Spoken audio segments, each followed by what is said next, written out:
15వ అధ్యాయం నుండి 8వ శ్లోకము. దీన్ని కూడా మొదట 4 చరణాలుగా విభజించి ఒక్కొక్క చరణాన్ని 3 సార్లు చెప్పుకుందాము. అందరూ గట్టిగా అనాలి.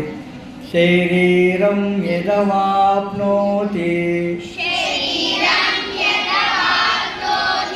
శరీరం యదవాప్నోతి శరీరం యదవాప్నోతి.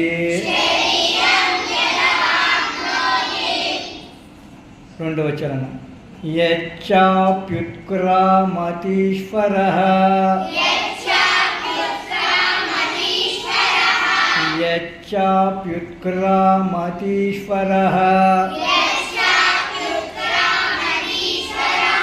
యచ్చాప్యుత్క్రామతీశ్వరః. ఇప్పుడు 3వ చరణం 3 సార్లు. గృహీత్వైతాని సంయాతి గృహీత్వైతాని సంయాతి గృహీత్వైతాని సంయాతి. 4వ చరణం 3 సార్లు. వాయుర్గంధాని వాసయాత్ వాయుర్గంధాని వాసయాత్ వాయుర్గంధాని వాసయాత్. ఇప్పుడు ఇదే శ్లోకంలో మొదటి లైన్ 3 సార్లు. శరీరం యదవాప్నోతి యచ్చాప్యుత్క్రామతీశ్వరః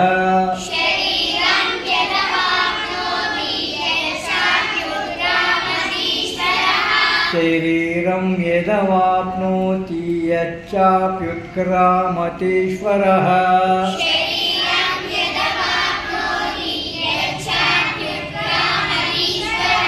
శరీరం యదవాప్నోతి యచ్చాప్యుత్క్రామతీశ్వరః.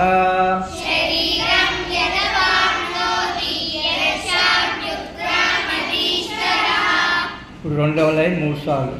గృహీత్వైతాని సంయాతి వాయుర్గంధాని వాసయాత్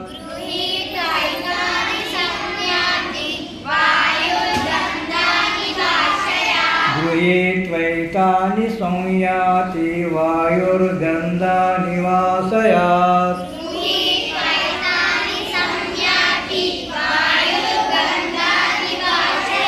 గృహీత్వైతాని సంయాతి వాయుర్గంధాని వాసయాత్.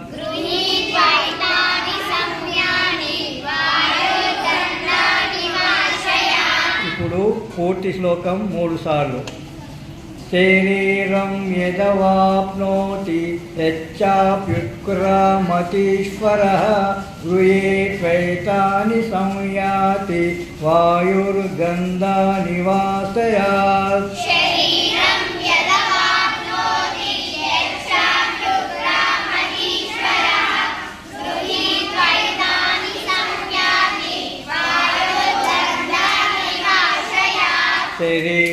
యదవాప్నోతి యచ్చాప్యుత్క్రామతీశ్వరః గృహీత్వైతాని సంయాతి వాయుర్గంధాని వాసయాత్.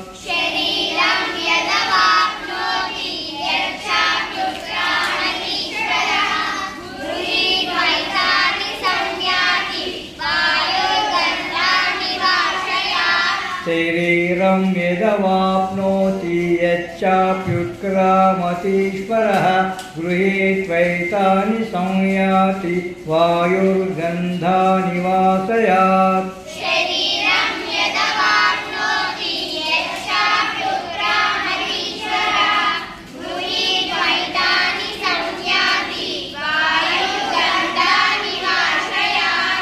ఇప్పుడు ఈ శ్లోకాన్ని కూడా 4 చరణాలుగా విభజించి ఒక్కొక్క చరణము 3 సార్లు చెప్పుకున్నాము. 2 చరణాలుగా విభజించి 3 సార్లు చెప్పుకున్నాము. పూర్తి శ్లోకం కూడా 3 సార్లు చెప్పుకున్నాము. ఈ విధంగా మీరు ఇది వింటూ చదువుకుంటూ పోతే త్వరగా ఈ శ్లోకం కూడా నేర్చుకోవడానికి ఆస్కారం ఉంటుంది. గోపాలకృష్ణ భగవానికి